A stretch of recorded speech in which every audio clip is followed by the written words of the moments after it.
আমাকে সিগারেট খাওয়া অবস্থায় পাশের বাসার সুমি আন্টি দেখে ফেলে। রিক্সা থামিয়ে উনি আমার দিকে বিরক্তিকর চোখে তাকিয়ে আবার রিক্সা নিয়ে চলে গেল। মুভির পোস্টার দেখে যে আন্টি মুভির পুরো কাহিনী বানিয়ে বানিয়ে মাকে বলে দেয়, সেই আন্টি আজ কিনা আমাকে সিগারেট খাওয়া অবস্থায় দেখেছে। উনি তো আজ মাকে গিয়ে বলবে আপনার ছেলে একসাথে যুগলবন্দি করে সিগারেটের ভিতর ভরে খাচ্ছে। আমি সিগারেটটা নিভিয়ে দৌড়ে বাসায় গেলাম। বাসায় গিয়ে দেখি আন্টি সোফায় বসে আছে। কত বড় বদ মহিলা, বিচার দিতে বাসায় এসে গেছে। আমি তখন বয়ার্থ স্বরে ছোট বোনকে দেখে বললাম, মা কোথায় রে? ছোট বোন তখন বলল, মা গোসল করছে। ছোট বোনের মুখে কথাটা শুনে একটু স্বস্তির নিঃশ্বাস নিলাম। তার মানে আন্টি মাকে এখনো কিছু বলেনি। কিছুক্ষণ পর গোসল সেরে মা যখন আন্টির কাছে গেল, তখন আমি তড়িগড়ি করে ড্রয়িং রুমে ঢুকে মাকে বললাম, মা ঘটনাটা ঘটে গেছে।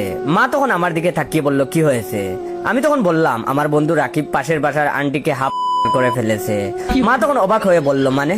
আমি তখন একটা দীর্ঘশ্বাস ছেড়ে বললাম, রাকিব গলির মুড়ে সিগারেট খাচ্ছিল, সেটা ওর পাশের বাসার আন্টি দেখে ওর মায়ের কাছে এই নিয়ে বিনিয়ে বিচার দেয়। ওর মা তখন ওরে বকাঝকা করে।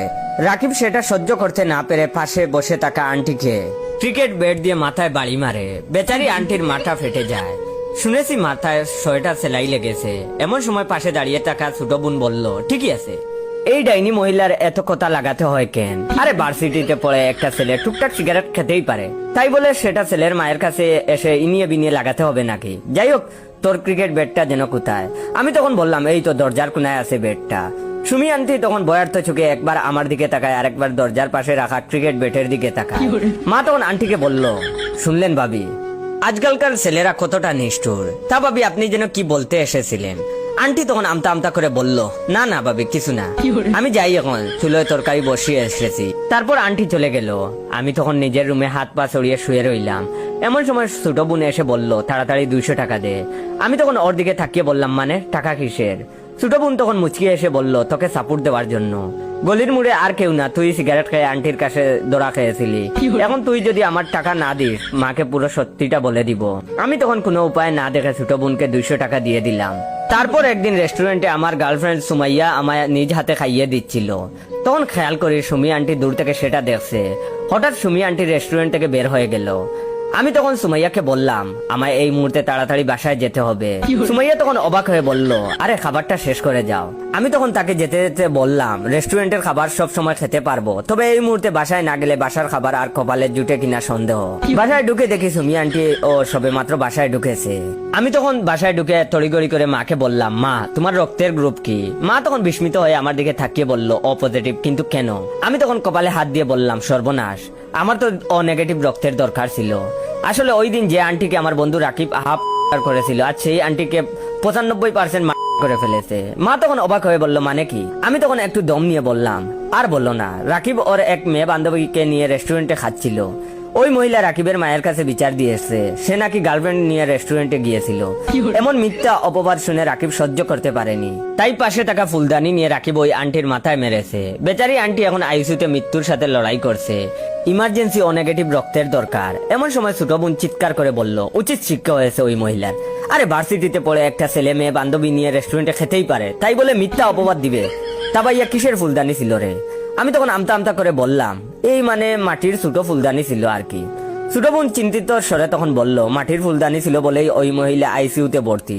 আমাদের বাসার মতো পিতলের ফুলদানি থাকলে এই মহিলা এতক্ষণে ইন্নালিল্লাহ। ছোট বোনের কথা শুনে সুমি আন্টি একবার বোনের দিকে তাকায়, আরেকবার টেবিলে রাখা ফুলদানির উপর তাকায়, একবার আমায় দেখে, আবার ফুলদানি দেখে। এমন সময় মা তখন বলল, দেখলেন ভাবি, ছেলেটা কত বড় মানুষ। সুমি আন্টি তখন বয়ার্থ গলায় বলল, ভাবি আমার একটা দরকারি কাজ আছে, পরে কথা হবে। এই কথা বলে আন্টি তাড়াতাড়ি আমাদের বাসা থেকে চলে গেল। আমি রুমে আসতেই ছোট বোন আমায় বলল, তাড়াতাড়ি 500 টাকা দে। আমি তখন অবাক হয়ে বললাম, 200 টাকা থেকে 1 লাভে 500 টাকায় চলে গেলি, বেকার বাড়িটার দিকে একটু দয়া কর। ছোট বোন তখন বেঞ্চি কেটে বলল, প্রেমিকাকে নিয়ে যখন রেস্টুরেন্টে খেতে যাস, তখন মনে থাকে না তুই বেকার? আমি আর উপায় না দেখে ছোট বোনকে 500 টাকা দিয়ে দিলাম। আমি জানি না বারবার শুধু আমার সাথে কেন এমন হয়। পাশের বাসার আন্টি কেন বারবার আমাকে দেখেই ফেলে। সুমাইয়াকে বিয়ে করে যখন কাজী অফিস থেকে বের হলাম, তখন দেখি সুমি আন্টি ভূত দেখার মতো আমার দিকে তাকিয়ে আছে। তারপর রিক্সাওয়ালাকে বলল তাড়াতাড়ি বাসায় যেতে। আমি কোনো উপায় না দেখে রাস্তার পাশে বসে পড়লাম। সুমাইয়া কিছুটা ভয় পেয়ে বলল, জয় তুমি ঠিক আছো?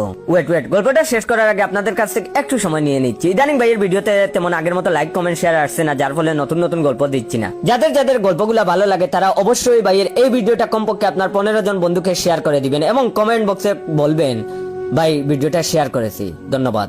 সুমাইয়া তখন কিছুটা ভয় পেয়ে বলল, জয় তুমি ঠিক আছো? আমি পকেট থেকে ফোনটা বের করতে করতে বললাম আমি ঠিক আছি। তারপর ছোট বোনকে কল করলাম। ছোট বোন ফোন রিসিভ করতেই আমি ওরে বললাম রাকিব পাশের বাসার আন্টিকে ফেলেছে। ছোট বোন হাই তুলতে তুলতে বলল, সেটা না হয় বুঝলাম, তা আজ কি অবস্থায় ধরা খেলি? আমি তখন হালকা গলা খেসে বললাম, সুমাইয়াকে বাসা থেকে বিয়ের জন্য প্রেসার দিচ্ছিল, তাই আজ আমরা গোপনে বিয়ে করে ফেলছি। ভেবেছিলাম কয়েকদিন পর সবাইকে জানাবো, কিন্তু আন্টি তো দেখে ফেললো। ছোট বোন তখন আবারও হাই তুলতে তুলতে বলল, খুব সবের কাজ করেছিস, এখন আমার বিকাশে তাড়াতাড়ি 1000 টাকা দে, টাকা হাতে পেলেই কাজ শুরু করব। আমি তখন কিছুটা বিনীতর সুরে বললাম, আমি বেকার ছেলে, সদ্য বিয়ে করেছি, কিছু তো স্যাক্রিফাইস কর। ছোট বোন তখন বলল, বিয়ে করার সময় মনে ছিল না তুই বেকার? আচ্ছা যা 500 দে। আমি আর কিছু না বলে হাসতে হাসতে ফোনটা কেটে দিলাম। পাশে বসে থাকা আমার নববিবাহিত স্ত্রী আমায় প্রশ্ন করলো, কি হয়েছে, হাসছো কেন? আমি তখন আবারও হেসে উত্তর দিলাম, কিছু না বউ। আমার মুখ থেকে বউ ডাক শুনে সুমাইয়া লজ্জায় মাথা নিচু করে মিটমিট করে হাসতে লাগলো। আমি তখন মনে মনে ভাবতে লাগলাম, নববিবাহিত মেয়েরা সৌন্দর্য প্রকৃতি হয়তো দ্বিগুণ বাড়িয়ে দেয়। সুমাইয়াকে আজ খুব সুন্দর লাগছে।